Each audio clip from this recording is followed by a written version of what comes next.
যেমন আমাদের হুম্মুম কাদের চৌধুরী, তাকেও কিন্তু এই জেআইসি সেলে বন্দি করে রাখা হয়েছিল। কিন্তু আজকে মাননীয় বিচারপতি মহোদয়গণ সরজমিনে এই টর্চার সেলের বাস্তব চিত্র তারা দেখে গেছেন। তারা দেখেছেন বা অনেকে আমাদের সাথে যারা গেছেন দেখেছেন, সেখানে প্লাস্টারে অনেক সময় পরে, এই ঘটনার পরে 5ই আগস্টের পরে নতুন করে পেইন্ট করে দেওয়া হয়েছে। অনেক জায়গায় সিমেন্ট দিয়ে এবড়ো তেবড়ো করে ওয়ালগুলো বা আগের যে অবস্থাটা সেটা নষ্ট করে দেওয়া হয়েছে। কারণ হচ্ছে যে তারা কিছু অনেক বন্দিরা তারা লিখে রাখতো, যেমন আমাদের হুম্মুম কাদের চৌধুরী, তাকেও কিন্তু এই জেআইসি সেলে বন্দি করে রাখা হয়েছিল।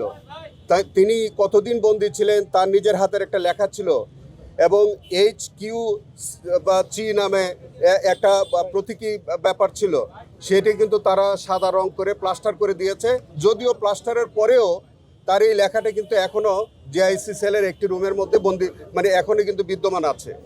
এবং সেখানে হুম্মুম কাদের চৌধুরীর বর্ণনা থেকে কিন্তু আমরা এটা পেয়েছি, তার সাথে তার বর্ণনার সাথে যে জেআইসিতে যে রুমটি, এটার হুবহু মিল পাওয়া গেছে। এবং এরকম অসংখ্য তারা যে এভিডেন্স তারা স্ক্রিন করবার জন্যে তারা যে একটা অপচেষ্টা করেছে পরবর্তীকালে, সেটা কিন্তু টিএফআইয়ের মতো জেআইসিতেও এইগুলো আমরা পেয়েছি। আমরা এগুলো সিলগালা করে রেখেছি, বিচার শেষ না হওয়া পর্যন্ত হয়তো এগুলি আমাদের কাস্টডিতে থাকবে।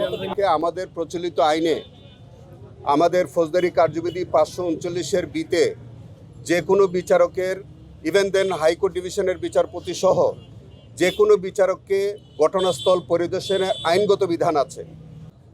যুগোস্লাভিয়াতে সেখানকার বিচারকরা সরজমিনে তারা ঘটনাস্থল পরিদর্শন করার নজির আছে।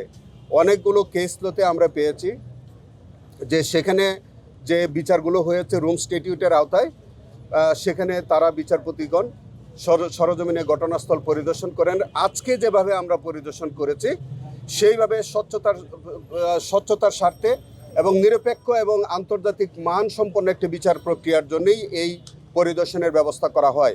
আমরা কাগজে কলমে সাক্ষীর মুখ থেকে মৌখিক সাক্ষীর ভিত্তিতে আমরা বলছি যে সেখানে আয়নাঘর ছিল অথবা টর্চার সেল ছিল, কিন্তু আজকে মাননীয় বিচারপতি মহোদয়গণ সরজমিনে এই টর্চার সেলের বাস্তব চিত্র তারা দেখে গেছেন, এবং সেটি অবশ্যই ন্যায় বিচারের জন্য অত্যন্ত সহায়ক ভূমিকা পালন করে।